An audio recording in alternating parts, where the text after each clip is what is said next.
tema desse mês que nós estamos conversando é Vivendo Além de Si Mesmo. Os irmãos podem compartilhar aqui, o Clebinho, o Silvinho. Tem sido uma bênção, né? O que o Senhor tem nos alimentado através dos nossos irmãos e da sua palavra.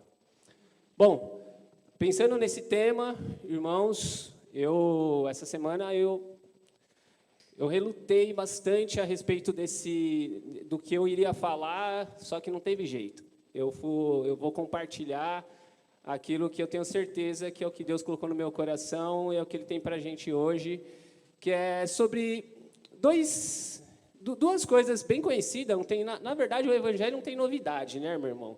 É o simples. O Evangelho é mais o ser humano que complica, né? Mas qual que é o sentido do Evangelho, o fundamento do Evangelho, né? Das boas notícias? O fundamento é a cruz.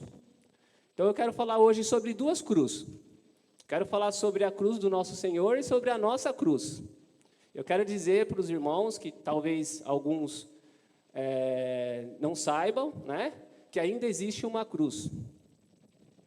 E essa é você que tem que carregar. Porque a de Cristo ele já carregou. Então, ainda existe uma cruz. Então, eu quero hoje compartilhar com os irmãos o sentido primeiro da cruz de Cristo, né? Porque esse é o sentido do Evangelho, porque se Cristo não morreu e Ele não ressuscitou, então é vão a nossa pregação. Eu quero começar com o nosso texto bem conhecido de Isaías. Abre lá em Isaías 53.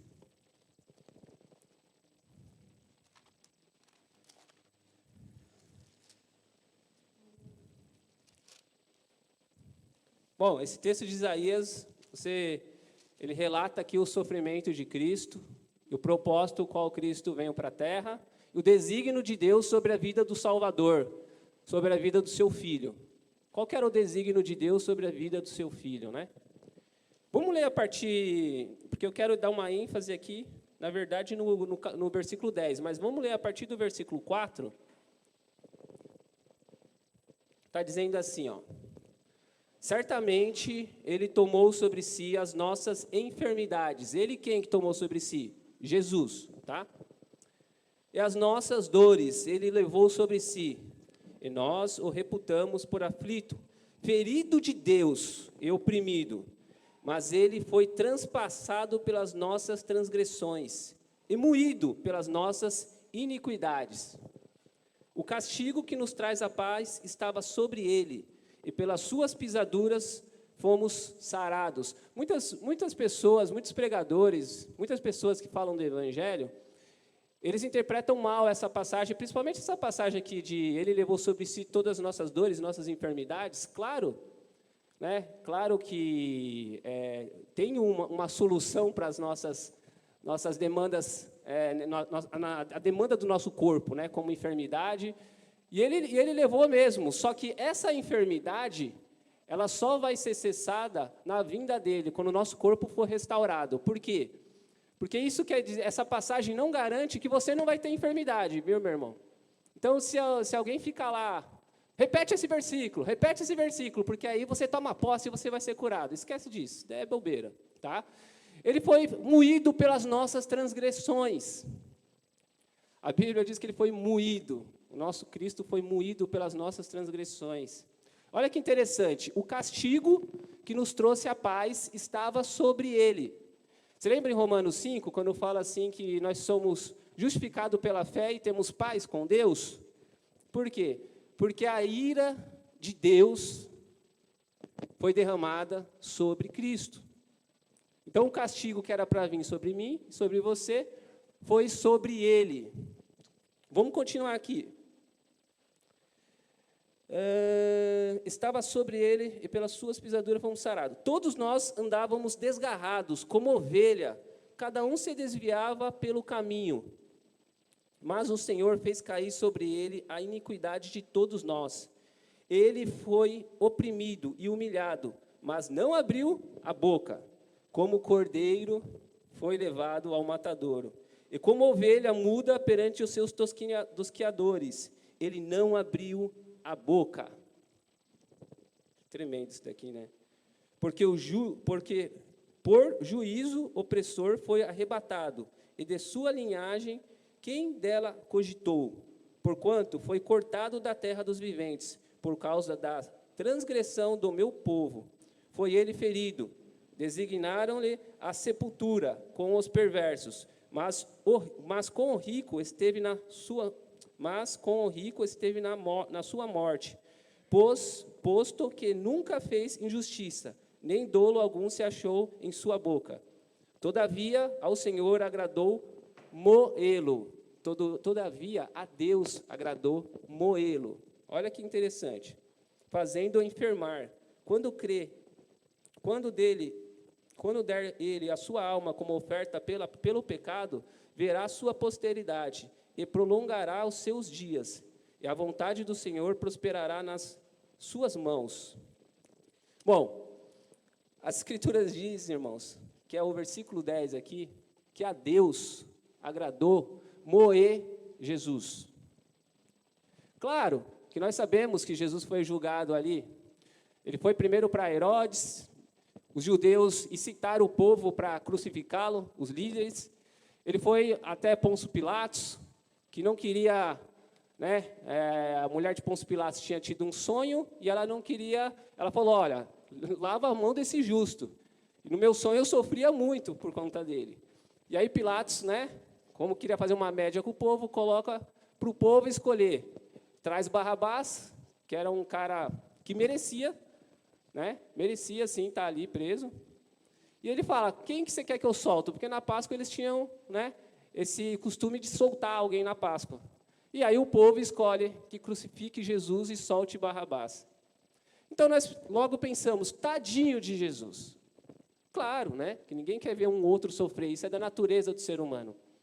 Então há muita ênfase sobre essa questão de os malfeitores, eles maltrataram Jesus, e é uma verdade. Então há muita ênfase também a respeito do sofrimento que Jesus passou, e há lágrimas caindo sobre nossos rostos, quando a gente assiste aquele filme, Paixão de Cristo e tudo mais. E realmente é dolorido, dói no nosso coração. Mas você para pensar que tudo isso foi um desígnio de Deus.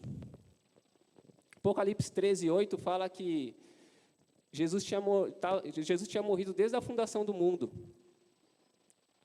Pedro fala que que o Cordeiro foi morto antes da fundação do mundo. A Bíblia diz que a Deus agradou moê-lo. Se nós estivéssemos lá, se nós estivéssemos ali naquela época de Jesus, andando com Jesus, e Jesus começasse a falar, eu vou padecer, eu vou para a cruz, é para isso que eu vim. E você falasse assim para ele, assim, não, você não vai não, que eu vou te proteger. Ele vai falar, para trás de mim, Satanás. Igual ele falou para Pedro. Porque Deus, o próprio Deus, designou isso. Então, o que eu quero dizer com isso, irmãos? Primeiro, a cruz de Cristo, ela tem um significado muito, mas muito profundo. Em qual sentido? O sentido que, se Deus não fizesse nada mais para nós, aqui nessa terra, nós ainda poderíamos acreditar no amor dele. Ele não precisava mais curar a gente, nem abençoar, nem te dar emprego, não precisava te dar mais nada. Mais nada. Ainda assim, devemos continuar acreditando no amor dele. Porque quando Paulo vai falar do amor de Deus, ele não fala dos milagres. Olha que interessante, Claro que o milagre é uma expressão do amor de Deus, porque revela a misericórdia de Deus por os miseráveis que nós somos.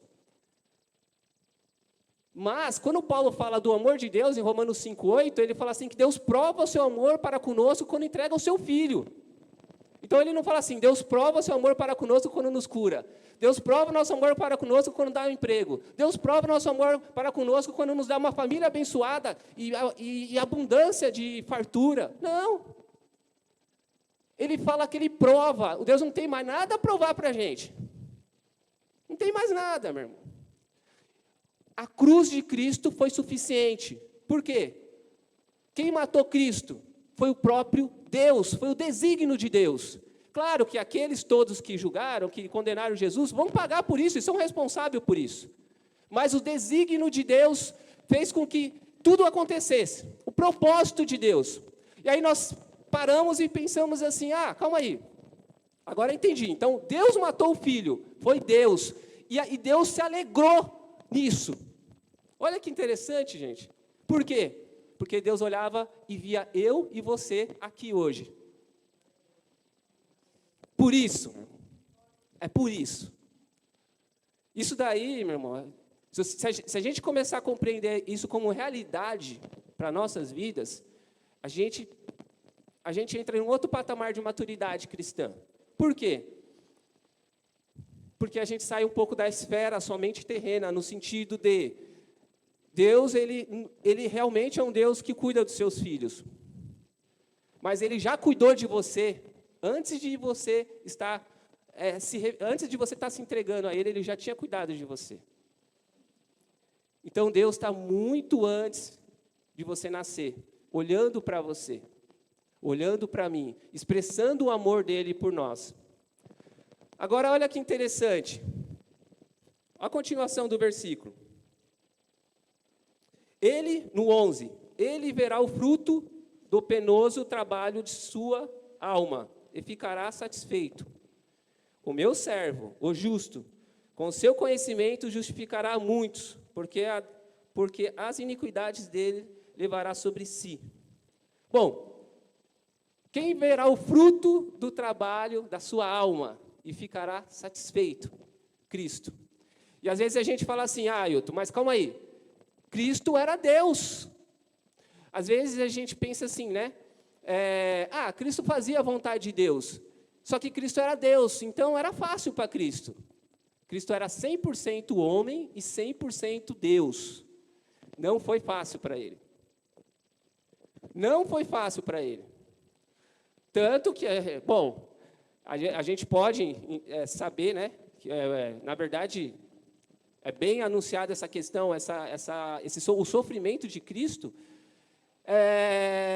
No Getsêmani, ele soa gotas de sangue. Ele começa a ter angústia. E ele fala uma coisa importante. Ele fala, Pai, passa de mim esse cálice, mas não seja feito a minha vontade. Qual que era a vontade de Cristo? Passa de mim.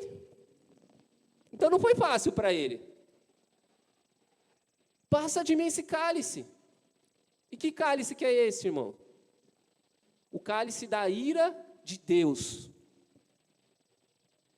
2 Coríntios 5, 21, a Bíblia diz assim, que aquele que não conheceu o pecado se fez pecado por nós, para que nele nós sejamos feitos justiça de Deus. Ele não conheceu o pecado, mas naquele momento, pensa aí no pior pecado, estrupador, ladrão, o pior pecado que você está. O cara que mata criança, faz assassinatos em séries de mulheres, todos esses pecados. Ele estava morrendo por todos esses. Não é só por uma mentirinha, pelo mal olhado, é pelos pecados mais terríveis. E ele sabia que ele ia ter que aguentar a ira de Deus, mas não somente isso. Ele sabia que naquele momento, Deus não estaria com ele. E aí, se a gente vai entender o brado dele na cruz, né? Eli, Eli, lama sabachthani, Deus meu, por que me desamparaste? Ele cumpre a profecia do Salmo 22. E ele fala que ali ele se sente só e Deus não poderia estar com ele. Sabe por quê? Porque Deus é santo. Sobre ele estavam os nossos pecados. Naquele momento era a maior angústia do nosso Senhor. Então, para ele não foi fácil. Então, para ele, irmão, não foi assim, eu sou Deus, para mim é mais fácil. Eu falo, transforma essa pedra em pão e está tudo certo. Transforma isso daqui, cura esse aleijado, está tudo certo. Não. Ele andava sempre, desde a eternidade, esteve com o Pai. Desde o seu nascimento, cheio do Espírito Santo. O tempo todo, Cristo e o Pai. Ele fala assim, meu Pai trabalha até agora, e eu também. A minha comida é fazer a vontade daquele que me enviou. Cristo, o tempo todo, ele ouve o Pai. Mas ele sabia que esse cálice que ele teria que tomar por nós, ele precisava que esse cálice fosse derramado sobre ele. Ele sabia disso. Da ira de Deus e dessa separação dele do Pai naquele momento. Isso foi terrível para o nosso Senhor. Mas ele fala que o fruto do trabalho da sua alma, ele verá e ficará satisfeito. Você é o fruto do trabalho de Jesus na cruz. Eu sou o fruto do trabalho de Jesus na cruz. Isso tem que ser suficiente para nós.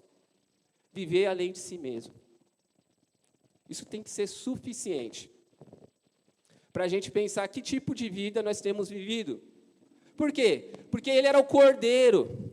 Ele foi anunciado antes da fundação do mundo. Ele em Gênesis é anunciado. A gente está estudando o tabernáculo, meu irmão. Tabernáculo, você sabe que tinha um lugar, o pátio, o santo e o santo do santo. No pátio era sacrificado o cordeiro. Esse cordeiro era substituição, era para substituir a morte do pecador, era para purificação de pecados. Mas nós sabemos que aquilo não mudava o ser humano, né? E aquilo, no fundo, não purificava pecado, porque o ser humano continuava fazendo os mesmos erros, mas aquilo apontava para uma realidade. Hebreus fala que aquilo era uma sombra, uma realidade que iria acontecer. E aconteceu. E aquele cordeiro, no tabernáculo, tinha 2 sacrifícios, um de manhã e um à tarde. De manhã, eles sacrificavam um cordeiro às 9 horas da manhã. E à tarde, às 3 horas, eles sacrificavam outro cordeiro. Esses cordeiros eram sacrificados para aquelas pessoas pobres que não tinham como trazer a sua oferta ao Senhor. E esse cordeiro era sacrificado para aqueles que estavam longe de Jerusalém também. Por que você acha que Jesus começa a ser crucificado às 9 da manhã e ele morre às 15 horas? Porque naquele momento tinha um cordeiro sendo sacrificado. E ele veio e cumpre toda a realidade do tabernáculo. Ele é o Cordeiro de Deus que tira os pecados do mundo. Mas agora esse Cordeiro chega. E ele não só tira como os cordeiros de antigamente. Na verdade, os cordeiros de antigamente, que era só uma simbologia. Agora, quando ele tira os pecados do mundo, quando ele morre por nós, ele prepara o caminho para todos que nele crê poder receber Deus dentro dele. Por isso que não tem como. Eu estava conversando lá em casa com o Samuel a respeito disso. Eu falei, Sam, não tem como você falar assim. A pessoa fala assim, eu estou na luz. Não, eu não creio em Cristo, eu não creio em imagens, eu não creio em santo, eu não creio em Deus nenhum. Eu não creio em nada. Então, eu estou em cima do muro. Não, você não tem como ficar em cima do muro. Ou você está em trevas, ou você está em luz. Quem não está em Cristo está em trevas. Só não sabe, mas está em trevas. Só precisa alguém falar para ele, né? Mas ele está em trevas. É só ele olhar as atitudes deles que ele vai ver que está em trevas. É só a gente começar a olhar o jeito que nós procedemos na vida, a gente vai ver que nós estamos em trevas. Agora, por isso, meu irmão, João 3,36 fala assim, que aquele que não crê em Cristo, a ira de Deus permanece sobre ele. Por quê? Porque aqueles que creem em Cristo, a ira de Deus já foi sobre Cristo. E agora Deus te enxerga como um filho. Deus enxerga Cristo na sua frente. Agora é aqueles que não crê. Aqueles que não crê, a ira de Deus permanece sobre eles. Bom, a cruz de Cristo, ela é o suficiente para a gente viver além de si mesmo. Agora, Cristo, ele não só sofre, morre e é ressuscitado. Ele agora vem habitar em nós. Para quê? Para agora nós traçarmos, andarmos nos mesmos caminhos que ele andou. Primeiro, sendo alinhado com a vontade do Pai. Nós temos ainda um costume de pensar assim, né? Cristo vai me seguir. Cristo, eu estou fazendo isso daqui, mas Deus é comigo. Deus não está nos seguindo. Ou nós seguimos a Ele, ou está tudo errado. Você está seguindo você mesmo. Mas nós usamos esse diálogo, né? Eu estou fazendo isso, Deus é comigo. Ou Deus está no meu coração. Bom, Deus é com você se o que você estiver fazendo estiver debaixo da palavra dEle, da vontade dEle. Porque Ele não está sujeito aos nossos caprichos, Ou você acha que você é o filhinho queridinho de Deus? Ou o pastor Moisés é o filhinho queridinho de Deus? Ou eu sou o filhinho queridinho de Deus? Nem Davi, um homem segundo o coração de Deus, não é o filhinho queridinho de Deus, a ponto de Deus fechar os olhos e os ouvidos para o pecado dele. Deus vai e condena o pecado de Davi e ainda fala, a espada estará sobre a sua casa. Você sabe a história, foi terrível a história de Davi. O sofrimento no meio da família dele. Então, nós não somos os queridinhos de Deus, no sentido de, tudo que eu faço está tudo certo. Deus está aceitando. Deus está conivente, porque Deus me ama. Aliás, ama todos nós. Não é bem assim. O filho dele não morreu em vão. Ele nos chama agora para nós carregarmos a nossa cruz. Você lembra que a gente leu aqui que o cordeiro, que ele foi como ovelha ao matadouro. Você lembra lá em Romanos 8, quando Paulo vai dar aquele brado de vitória, ele vai falar a respeito de nós. Olha que interessante, agora a gente não está falando de Cristo, não. No versículo 33, ele fala assim, está escrito, somos entregues à morte todos os dias, somos reputados como ovelha para o matador, mas por todas essas coisas somos mais que vencedor por aquele que nos amou. Ele está falando a respeito do sofrimento por amor a Cristo. E aí ele fala como está escrito. Quando ele fala como está escrito, ele sempre pega um recorte do Antigo Testamento para trazer um conceito que ele quer ensinar ali. Né? Ele trouxe o Salmo 44, 22. E ele fala que nós somos reputados como ovelha. Quem foi reputado como ovelha? Cristo. Agora ele está falando que agora é nós. Então existe uma cruz. Todos os dias como ovelha para o matadouro, mas por todas essas coisas. Que coisas? As coisas que Cristo fez por nós, nós somos mais que vencedor por Ele que nos amou. Gente, graça não é ausência de esforço. Graça é ausência de mérito, é diferente. O que isso quer dizer, Ailton? Quer dizer que nós precisamos, sim, ter atitudes. Fazer assim com as mangas e dizer, Cristo, eu te amo, porque eu estou fazendo as coisas que o Senhor diz. Eu estou me esforçando. Não, mas na graça não há esforço. Bom, na graça não há mérito. Você vê lá em 1 Coríntios 15, 10, Paulo fala assim, ele está defendendo o apostolado dele, ele vai falar a respeito dos discípulos, e defendendo o apostolado dele, ele fala assim, eu, pela graça de Deus, sou o que sou, e a graça para comigo não foi em vão. Antes, trabalhei mais que todos eles, falando dos discípulos, irmão. Ele fala, eu trabalhei, todavia não eu, mas a graça de Deus que está comigo. Você se esforça, cara. Você fala, cara, Cristo negou a si mesmo, Cristo morreu pelos meus pecados. Eu vou negar a mim mesmo. Eu vou lembrar da vontade de Deus em tudo que eu fizer. Eu vou fazer isso, porque eu amo, e eu vou expressar isso através das minhas atitudes. E quando eu conseguir, eu vou falar assim, só cheguei até aqui porque a graça dele me sustentou. As duas coisas andam sempre juntas. Nós não merecemos nada. Bom, então, você percebe que o caminho de Cristo, que ele traçou, ele fala, agora você vai e faz. Por que você vai conseguir fazer? Porque eu estarei contigo. E o meu amor por ti, vai te constranger. Mas que amor, Ailton? Bom, aí de novo, né? É o amor que a gente fica esperando de Deus. É um emprego novo, é uma casa própria, é o amor que a gente fica esperando de Deus. Aí a gente sai dando glória, entra aqui igual um aviãozinho aqui, ó. Só que o que Paulo fala? Que é o amor que vai fazer a gente viver por ele. Lá em 2 Coríntios 5,14, Paulo fala assim, o amor de Cristo nos constrange, julgando nós assim. O amor de Cristo nos constrange, julgando nós assim, que se um morreu por todos, fala da cruz. Logo, todos morreram. E ele morreu por todos. Ele não está falando ali de emprego, de casa, de carro. Ele está falando de morte, de cruz. Ele está falando assim, se a cruz não constranger você, você não vai viver para mim. Para aqueles que vivam, não vivam para si, vivendo além de si mesmo, mas para aquele que por eles morreu e ressuscitou. Então, se o amor de Cristo na cruz e o significado de tudo que Deus fez por nós, através de Cristo, não nos constranger, isso não ser uma realidade em nosso coração, nós vamos viver para si mesmo. Porque esse amor precisa nos constranger. Então, quem matou Cristo? O próprio Pai. Ele te ama e ponto, acabou. Agora, e Cristo? Cristo negou a si mesmo. A Bíblia diz em Hebreus que com lágrimas ele clamou àquele que poderia o livrar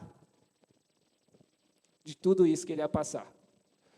Mas ele, de novo, quando Pilatos fala assim, você sabe que eu tenho o poder de te absolver ou te condenar? Você não vai abrir sua boca? Você não vai falar nada? Olha lá em João 12, gente. Glória a Deus. João 12, 24. Ele fala assim, ó. Deixa eu abrir aqui. João 12, 24. Ó.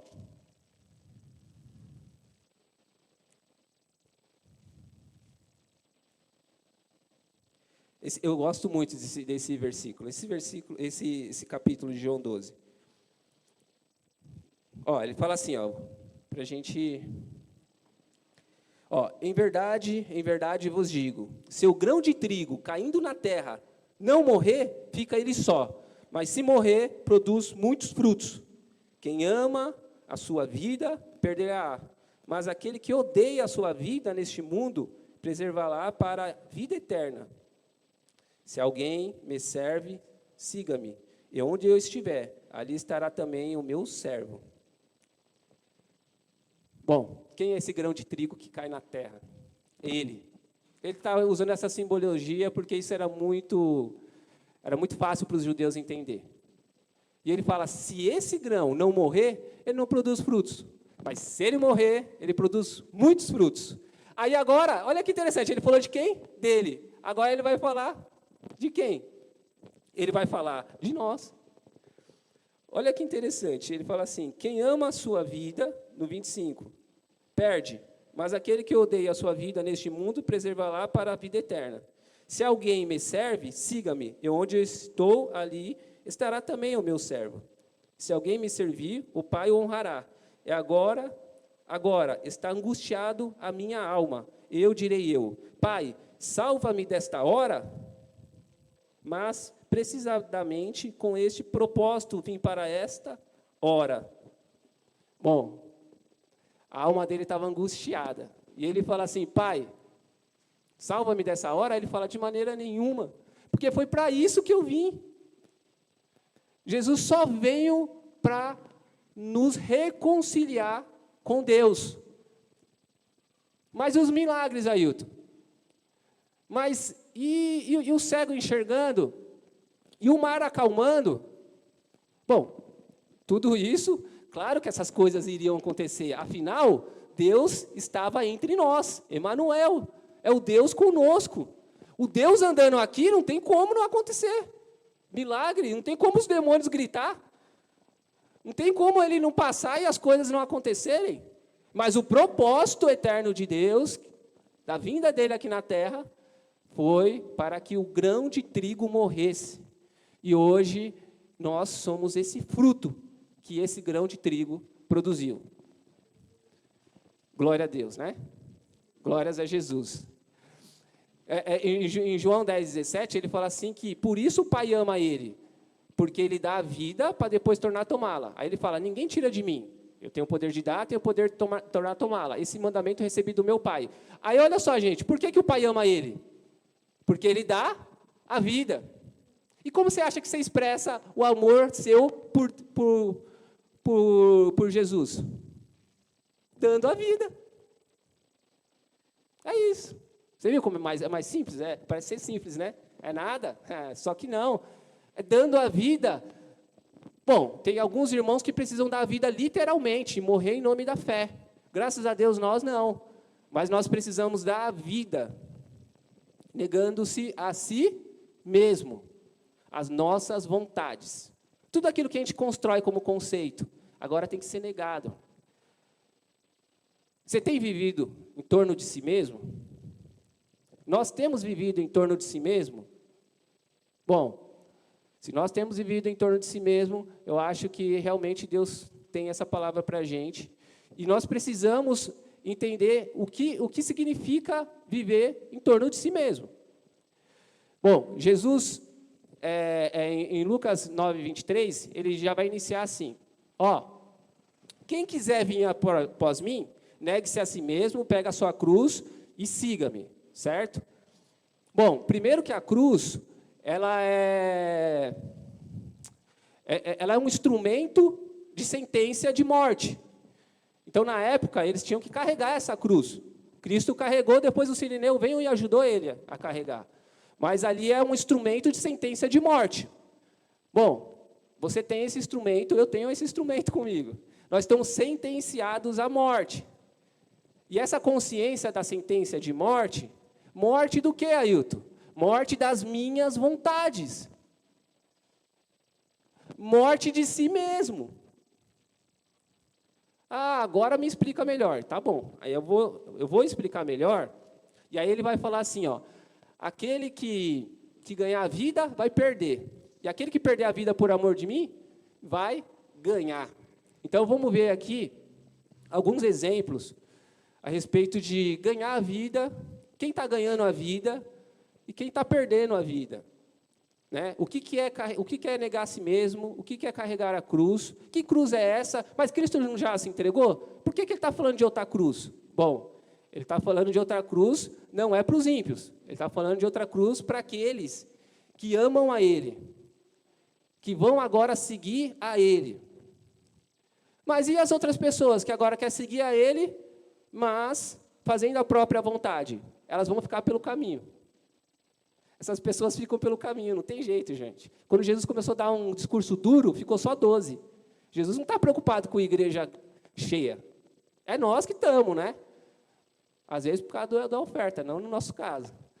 Mas nós precisamos entender que o que Cristo quer é realmente discípulos. E discípulos não têm vontade. Ele segue a vontade do Pai. Ele alinha a sua vontade à vontade do Pai. Então, não adianta achar que Cristo vai seguir a gente. Não, mas isso daqui Cristo vai entender. Ele não vai entender. Ele nunca vai entender. Ele não está aqui para entender a gente. Claro que ele vai trazer a gente arrependimento, ele não vai chegar lá e derramar a ira. Pai, derrama a ira sobre ele. Não, não é isso. Mas nós podemos já saber, aqui, diante das Escrituras, que Cristo falou, vocês me seguem, não é eu te sigo, eu sou o Senhor. Bom, olha o que acontece, o que é ganhar a vida. E perder. Falei um pouquinho da cruz de Cristo, e agora eu quero falar da nossa, né? Da minha, da sua. Primeiro que a cruz, às vezes as pessoas falam assim, né? Eu tô doente. Isso é minha cruz. Não, isso não é cruz. O meu marido é minha cruz, porque é um traste, ele não é cruz. Minha sogra, às vezes estou brincando. Não é cruz, a minha sogra é muito querida, amada de Deus. A gente começa a falar essas coisas daqui e acha que isso é cruz, né? Eu estou passando uma tribulação que é minha cruz. Outros falam que o sofrimento é cruz. Não é. Calma, irmão, calma. Cruz, claro que gera um sofrimento, mas você está desempregado, você está doente, você está sofrendo de algumas coisas aqui na terra, isso daí não é cruz, tá? Isso daí é coisa que acontece com todo mundo. Então, deixa eu abrir aqui, em Lucas 12, eu quero ler Irmãos, tem que ter paciência. Lucas 12, 13. Vou pegar um exemplo aqui, muito interessante. De um cara que perdeu a vida, ganhando a vida. Um cara que, achando a vida, ele achou a vida dele, ele perdeu a vida dele. Olha que interessante, Lucas 12, 13. Fala assim, neste ponto, um homem que estava no meio da multidão lhe falou, mestre, ordena a meu irmão que reparta comigo a herança. Mas Jesus lhe respondeu, homem, quem me constituiu juiz ou partidor entre vós Então lhe recomendou, tende cuidado e guardar-vos de toda e qualquer avareza. Avareza é amor ao dinheiro. Porque a vida de um homem não consiste na abundância dos seus bens que ele possui. Olha que tremendo. Aí Jesus, para explicar melhor a esse rapaz, ele vai contar uma parábola. Olha a parábola. O campo de um homem rico produziu com abundância e arrazoava consigo mesmo, dizendo: que farei? Pois não tenho onde recolher os meus frutos. E disse: farei isso. Destruirei os meus celeiros, reconstruirei maiores, e ali recolherei todo o meu produto e todos os meus bens. Então direi à minha alma: tens em depósito muitos bens para muitos anos. Descansa. Oh, glória, né? Água de coco. Eu já imagino uma rede. Que glória, né? Tens em depósito, descansa, come, bebe, regala-te. Mas Deus lhe disse: louco, esta noite te pedirão a tua alma. E o que tens preparado para quem será? Assim é o que entesoura para si mesmo e não é rico para com Deus.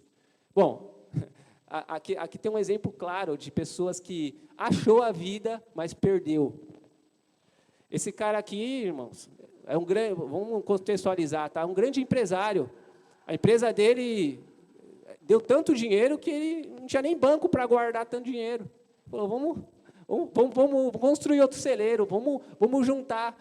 Aí ele falou assim: bom, tive uma ideia, agora, né, construo outro celeiro, coloco lá, e agora eu vou descansar. Agora eu vou comer, beber, eu vou usufruir. Minha aposentadoria tá 1.000. Eu tenho tudo, eu faço assim, as coisas vêm na minha mão. Convênio, carro, mulher, porque quem tem dinheiro, você sabe que tem mulher, né? Mulher, isso e aquilo, ó. Aí Jesus fala: tu é louco, rapaz. Mas um cara que vive isso, ninguém vai falar que ele está pecando, porque aí, afinal, ele trabalhou, né? Bom, ele achou a vida, então ele perdeu a vida. Ele achou a vida aqui na terra, então ele perdeu. Por quê? Porque ele construiu tesouro para ele. Vive em torno de si mesmo, não vive além de si mesmo. Não pegou a cruz, não negou a si mesmo. Aí, agora você me explica bem, porque aí então eu vou parar de trabalhar, porque eu não posso juntar, eu não posso ter minha economia. Não, então aí, vamos lá. Bom, qual que era o propósito desse cara? Juntar mais, comer, beber e dormir. E qual que é o propósito daquele que o Senhor chamou? É ter, para ter com que partilhar, para ter com que compartilhar aquele que necessita. Bom, isso é viver além de si mesmo, é entender que o que ele tem é do Senhor. Então, ele é um mordomo. Ah, mas então, Ailton, eu quero ter, mas então eu não posso ter minha casa na praia, o meu sítio, porque aí eu vou perder minha vida. Não, depende. Para que você quer ter a casa na praia? Para que você quer ter o sítio? Para que você quer ter um carro? Não, aí é fácil explicar. É para minha família, para... Tá bom, legal. Para que mais? Essas perguntas nós temos que fazer para nós mesmos. Por quê? Aquele que não vive para si mesmo, mas enxerga, mas consegue ter a consciência que Cristo que está lhe dando tudo, ele entende uma coisa muito importante, gente. Guarda isso daqui. Lá em 2 Coríntios 10, Paulo nos traz 2 Coríntios 9, 10. Paulo nos traz um versículo muito importante, que ele está falando ali do recolhimento, né, das ofertas. Ele estava recolhendo oferta para os pobres lá de Jerusalém. E Paulo ele vai falando que isso não somente abençoava os pobres de Jerusalém, mas isso daí era uma graça de Deus manifestada. Isso daí, as pessoas que faziam isso voluntariamente, elas davam graças a Deus. Elas glorificavam a Deus, elas agradavam a Deus. E aí ele vai dar um segredinho para a gente e guarda isso no seu coração. Paulo fala assim, que aquele que dá o pão ao que semeia, quem dá o pão ao que semeia é Deus. Ele está falando, aquele que dá o pão ao que semeia, também multiplicará a vossa sementeira. E também vai multiplicar a nossa justiça. Olha que interessante, aquele que dá o pão, ele dá a semente. E ele vai multiplicar a semente, logo vai multiplicar o pão. Tudo que você tem hoje, tudo que você ganha, existe o pão e a semente. Ah, então me explica quando eu vivo para mim mesmo. Bom, esse cara aqui da parábola, ele pegava toda a semente e comia, e usava de pão. Por que ele usava de pão? Porque ele não reconhece aquele que dá a semente. Porque se você reconhece aquele que dá o pão e aquele que dá a semente, logo você entende que tudo que você tem que compartilhar e tem que ser para a glória de Deus. Então, se eu tenho um recurso, eu tenho um sítio, não dá para chamar uns irmãos para fazer uma vigília? Ou não, porque vai bagunçar o meu sítio. Bom, tá bom. Não estou mandando ninguém chamar os irmãos, tá? Estou dando indireta para ninguém. Só estou dando exemplos, assim, para a gente pensar, sabe? Quando o nosso coração está preso. Jesus fala para esse cara, o homem já fala assim para Jesus, ó, Senhor, fala para o meu irmão me dar minha herança. Aí Jesus fala, eu não sou repartidor de vocês, e eu vou falar para você uma coisa, cuidado com a avareza. Porque você está brigando muito por herança, cuidado com essa coisa. E aí ele vem contar uma parábola daquele que perde a vida. Esses caras perdem a vida. E por que ele perde a vida? Não é porque ele tem dinheiro. Porque você quer ver, ó, Zaqueu, estava com a vida perdida. Vivia, ele era muito rico, roubava e era rico. E vivia para si mesmo. Quando ele encontra com Jesus, ele reparte. Ele compartilha e ainda fala que vai restituir 4 vezes mais de todo que ele roubou. Bom, agora ele está vivendo além de si mesmo.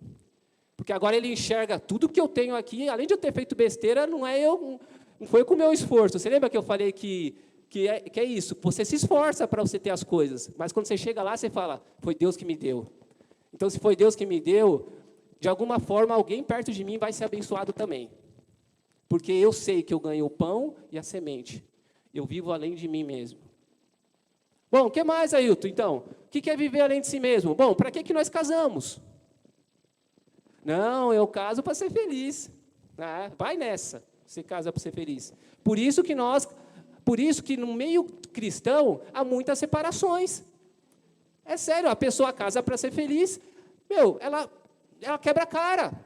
As perspectivas que ela está entrando no casamento quebra a cara. Eu pensei isso no começo do casamento. Aí eu vai andando com os irmãos, lendo as escrituras, eu percebi, não é para isso que eu caso. Eu não caso, porque senão o casamento é um negócio, né? O casamento não é um negócio. Então, para que nós casamos? Bom, primeiro, para expressar o relacionamento de Cristo com a igreja e glorificar a Deus. A nossa família tem que ser uma extensão da relação de Cristo e a igreja. Então me explica melhor. Bom, por isso que a gente precisa pensar sobre isso. Será que para que eu caso? Será que o meu casamento está em torno de mim mesmo? Que se estiver em torno de mim mesmo, eu não vou suportar. Agora, se estiver além de mim mesmo, aí eu começo, o amor tudo sofre, tudo crê, tudo espera, tudo suporta. Você não pensa em separar nem facilmente. Por quê? Porque você tem que amar o marido, tem que amar a esposa como Cristo amou a igreja e se entregou por ela. Bom, e a igreja dá trabalho? Dá, a mulher também. A igreja às vezes é chata pra caramba? E a mulher também. Não a minha, a de vocês. A de vocês, claro. Aí você começa a pensar, né? E você vai falando assim, cara, não é que eu estava pensando a respeito de casamento errado, e aí você começa, eu queria tanto casar, né, ter a comidinha, né, ter a comidinha boa, tal, aí as coisas começam a não acontecer, e aí você fala, não é assim, o casamento é para a glória de Deus. Então, o que Deus fala sobre isso? Bom, Deus fala que é isso, eu vou ter que suportar, porque assim como Cristo tem graça sobre mim o tempo todo, e eu sou a igreja, e você é a igreja, e Ele nos suporta, eu vou ter que ajudar. Ele não só nos suporta dizendo, traste, Ele nos dá suporte para crescimento, o marido tem que dar suporte para a mulher crescer. A Valquíria falou esses dias assim, nossa, eu tenho aprendido muita coisa com você, mas você tem aprendido muita coisa comigo. E ela fala que eu aprendi as coisas ruins dela. Ai, ai, mas é isso. E aí a mulher é a mesma coisa, gente. A mulher tem que sujeitar ao marido como a igreja se sujeita a Cristo. E eu nem vou detalhar isso, mas é isso. É ter o marido como uma referência, ser uma conjuntora, ali dar o suporte para o marido, abraçar o marido, consolar o marido quando ele está triste, ajudar o marido nos momentos difíceis, também entender, às vezes, o erro do marido, dar o suporte. É isso, irmão, essa relação. Se nós não pegarmos isso, falar o casamento é para mim, então nós não vivemos além de si mesmo. E para que cuidamos dos filhos, Ailton? Bom, agora vamos lá para o filho. Para que cuidamos dos filhos? A Bíblia diz que os filhos são herança do Senhor. Nós cuidamos dos filhos para a glória de Deus. Então, meu irmão, não deixa o seu filho em casa. Não deixa o seu filho em casa assistindo Pokémon, não, no celular. Traga ele para a igreja. Com bico, sem bico, na orelha, sem orelha. Traga ele para a igreja. Traga ele para a igreja. Converse com ele. Explique para ele. Mas se você fizer isso cedo, você vai ter os frutos. Agora, demorou de fazer isso? Vai ter trabalho. Vai ter trabalho. Faz de pequenininho para você ver. Faz de pequenininho. Ele vai crescendo. Claro que ele vai ficando preguiçoso. Adolescente é preguiça danada. Preguiçoso, não quer mais nada com nada, tal. Mas aí você continua orando. E você continua se posicionando. Porque enquanto ele estiver no seu lar, ele está debaixo da sua autoridade. Você tem que influenciar ele. Então, os filhos é para a herança do Senhor. Não é para a gente... É para a gente falar assim, cara, o meu filho, se depender de mim, ele vai ser o pastor Moisés. Brincando, gente. Ele vai ser, enfim, ele vai ser um homem de Deus igual o pastor Moisés, igual o Clebinho, igual os irmãos. Ele vai ser, eu quero que ele seja, eu quero que a referência dele seja Davi, Golias. Golias não. Caramba, eu errei o personagem. Não, calma aí, volta. Corta isso daí da internet. Tem que ser Davi, Paulo, Sansão. Ô, irmão, eu ia falar assim, Esther não. Esther, se for filho, Esther não. Se for filha, Esther. A gente está assistindo a novela da Esther aí, né? O final foi ruim, foi muita coisa extra-bíblica, né? Mas, enfim, a novela foi boa.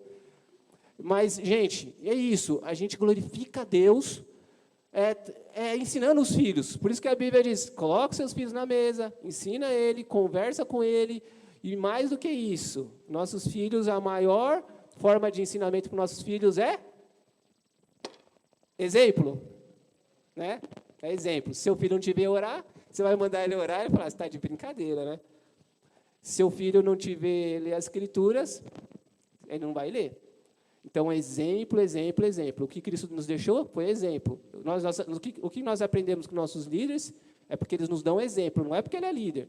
O exemplo dele traz autoridade sobre o que ele está falando, enfim. O exemplo, exemplo, exemplo. Tá, beleza, então a gente já está indo em algumas áreas da vida, né? Para que então, também, nós nos relacionamos uns com os outros? Para que nós temos amigos? Para que nós andamos com pessoas? Para que nós trabalhamos e nós nos relacionamos com as pessoas no trabalho, no dia a dia? Bom, quanto tempo que você tem um amigo que, enfim, nem sabe que você é cristão? Se você falar que você é cristão, ele vai se surpreender. E você anda com ele já há 2 anos. E ele não sabe que você é cristã? Está alguma coisa errada, né? Claro que nós não precisamos forçar a barra, mas nós precisamos orar para os nossos amigos. Nós precisamos estar perto deles, nós precisamos conversar com eles. Nós precisamos realmente negar a nós mesmos, porque, gente, a maior forma de evangelização, ela fica nessas 3 coisas que o Clebinho falou aqui, tesouro, tempo e... Talento. Boa. Eu tinha esquecido o talento. Tesouro, tempo e talento. É isso, a melhor forma de evangelização. Ou seja, você não tem tempo de ouvir a pessoa, você não tem tempo de ouvir o seu amigo. E outra, você sabe o que as pessoas hoje, a gente vive num momento que o que as pessoas mais precisam é dos nossos ouvidos. É menos das nossas palavras e mais dos nossos ouvidos. E isso é graça de Deus, viu, gente? Isso é graça de Deus, mas isso a gente exercita e aprende. Por quê? Porque às vezes a gente não quer ouvir a pessoa, sabe por quê? Porque a gente está falando com o Tadeu, mas já tá pensando, pô, daqui a pouco eu vou no Ibirapuera, daqui a pouco eu vou fazer isso, daqui a pouco eu vou fazer aquilo. E aí você quer que você fica assim, o Tadeu percebe, você fica angustiado porque você quer ir rápido. Aí você quer evangelizar o Tadeu, estamos de brincadeira, né? Então, sabe o que é isso? É de novo, é porque nós somos presos por nós mesmos. Nós não estamos preocupados muito com o que o Tadeu vai falar, para socorrer ele, para ajudar ele, para ser um suporte para ele. Aí a gente não ouve ele direito e fala assim, Jesus te ama, e vai embora. Você sabe que eu estou... Alguns irmãos sabem, a gente está visitando uma irmã que ela mora na rua. E essa semana passada eu fui lá, ela falou assim, eu já tinha 2 semanas que eu não ia. Só para você ver como eu não nego a mim mesmo. Aí ela falou assim para mim, só que a gente faz revezamento, né? Às vezes eu vou, outra irmã vai. Aí ela falou assim para mim, senti a tua falta. Nossa, eu fiquei tão feliz com isso. Por que ela sentiu a minha falta, irmãos? Não é porque... e aí ela me pediu um livro. Ela falou assim, me dá um livro, você me traz para me ler? Pode ser até livro de Deus. Eu falei, tá bom, vou ver. Eu trago sim. Só que o que acontece? Sabe uma coisa que eu percebi? Que assim, a Valquíria sabe disso. Quando a gente chega lá, ela não para de falar, parece uma vitrola. Ela quer falar. Agora, a pergunta é, nós estamos dispostos a ouvir? Porque é o nosso domingo, é o nosso sábado. Viver além de si mesmo é muito mais profundo. Você quer ver a glória de Deus? Negue-se a si mesmo. Não tenta fazer Jesus entrar na sua agenda. Aí, na verdade, não tenta adaptar a sua agenda e falar assim, Jesus, você entende. Na verdade, a gente tem que entrar na agenda de Jesus. Você viu uma oportunidade, uma pessoa sedenta para falar, para conversar, para abraçar, fica. Mesmo que tome seu tempo, que pegue o momento do seu futebol, da sua televisão, da sua comida. Dá para ficar um pouquinho, almoçar até mais tarde, para ficar ouvindo? Sabe, isso eu tenho pensado para a minha vida. E eu falo, de que forma que eu tenho amado o meu Senhor? Porque a forma que eu expresso a forma que nós expressamos o nosso amor ao nosso Senhor é a forma com que nós socorremos uns aos outros. A forma com que nós estendemos as mãos, abrimos os ouvidos. Porque é uma expressão do negar a si mesmo. Porque se depender do seu e do meu coração, nós queremos sair daqui e fazer o quê? Comer aquela feijoada, deitar, falar para a mulher assim, e aí, fez o suco? Faz o café da tarde lá, e à noite eu quero um hambúrguer. A gente tá parecendo o cara da parábola, né? E a gente quer isso, você percebe que tudo vem em torno da gente, tudo. E eu não estou falando que isso é ruim, só que a vida é assim, é sair da igreja, fazer tudo o que você tem para fazer, voltar à comunidade, aí louva o Senhor no domingo, aí volta na semana, trabalha, aí no sábado, você olha os seus filhos, eu olho meus filhos, aí a gente vai de novo, vem no domingo, vem para a igreja, volta, come, bebe. Que tesouro nós estamos construindo no céu? Você sabe quando Jesus fala em Mateus 6 a respeito de tesouro da terra e tesouro do céu? É justamente isso. Zaqueu, ele tinha um tesouro da terra. O dinheiro dele era o tesouro da terra. Só que Jesus falou, Zaqueu, isso daí a traça e o ferrugem vai consumir. Entendeu? Isso daí, Zaqueu, você vai se perder nesse tesouro. E Zaqueu, né, lá, além de ser ladrão, era rico pra caramba. O que acontece? Quando ele encontra com Jesus, ele reparte. Bom, agora o tesouro dele é do céu. Por quê? Porque agora ele reconhece que tudo que ele tem é de Deus. Então, tudo que você tem, tudo que eu tenho, precisamos reconhecer. E sujeitar tudo à vontade de Deus. Tudo que nós temos tem que ser sujeito, submisso à vontade de Deus. Bom, fica de pé, irmãos. Eu quero dizer que ainda existe uma cruz. Negue-se a si mesmo. Eu pensei muito isso essa semana, a respeito do quanto eu tenho me negado, Jesus, ele exige de nós o amor supremo, o amor maior do que você ama seu pai, sua mãe e seus filhos. Já pensou nisso? O pai é fácil pensar nisso. Fala para a mãe, tem alguém que quer que você ama a ele acima dos seus filhos. Fala para a mãe isso. A mãe que chora, que dá vida, que ama o filho. Jesus fala, você tem que me amar acima dos seus filhos. A demanda de Jesus não é mole. Mas ele prometeu estar conosco, para que isso seja possível nós fazermos. Você acha que é fácil perdoar o inimigo? Ele fala, você acha que é fácil? Falar bem daqueles que falam mal de você? Bem dizer os que vos maldizem?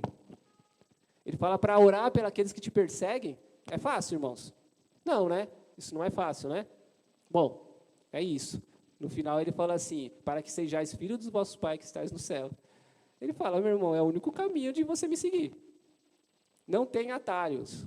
É o único caminho. É negando a nós mesmos. Por isso que se alguém te irritou, se alguém realmente te machucou profundamente, ora a Deus, para que a maldade do outro não torne seu coração mal, e você consiga perdoar. Porque a ira do homem não opera a justiça de Deus. E nunca vai operar. Isso é o que eu mais falo na minha vida. Se você andar comigo, toda hora você vai ver eu falando isso. Porque eu sou um cara agitado, que às vezes me iro. E eu lembro disso. A ira do homem não opera a justiça de Deus. Aí eu vou orar, e aí eu consigo perdoar. Eu consigo me acalmar. As demandas de Jesus realmente não é mole não. Mas é para todos os que amam a Ele. Então, a minha oração é que eu e você, essa manhã, saia pensando nisso. Eu tenho negado a mim mesmo? Tudo que você fizer, você lembra. Isso é a vontade de Deus ou é a minha vontade? Bom, se é a minha vontade, então eu não tenho negado a mim mesmo. Claro que vocês podem sim compartilhar a vida, e isso vem de Deus, isso é bom, né? Isso é gostoso. E sair com a família, cuidar dos filhos, estudar, né? É muito bom. Mas tem coisas que vai além disso. Isso não pode ser o primeiro, né? Isso não pode ser a prioridade das nossas vidas. Como deixar Jesus de lado. Como Jesus é uma coisa secundária. Eu lembro de Jesus nos domingos. Jesus, ou ele é, ou ele não é. Senhor, em nome de Jesus, Deus, nós agradecemos, nós te adoramos. Falamos hoje aqui, Senhor, da cruz do Senhor e da nossa cruz. Sabemos, Senhor, que precisamos te seguir segundo a tua vontade. Assim como o Senhor se sujeitou à vontade do Pai, ajuda-nos, Deus, a nos arrepender e a nos sujeitar a vontade do Pai e a tua vontade, que são as mesmas. Por favor, Deus, quebranta nossos corações. Nós queremos expressar que te amamos. Através, Deus, do negar-se a si mesmo e viver além de si mesmo. Encontrar o verdadeiro propósito da vida ao qual nós fomos chamados, criados. E esperar aquele dia maravilhoso de encontrarmos com o Senhor. Nós precisamos ter essa expectativa em nosso coração. Que tudo isso é uma sombra, é uma neblina, é algo passageiro. E nós acreditamos, Deus, que um dia veremos o Senhor como o Senhor é. Nós te amamos, Deus. O Senhor é a nossa força, nossa fortaleza, o nosso refúgio. Abençoe a cada irmão que aqui está, a cada irmão que está nos ouvindo. E nos dá graça, Deus, para negarmos a nós mesmos. Nos dá graça para viver além de si mesmo.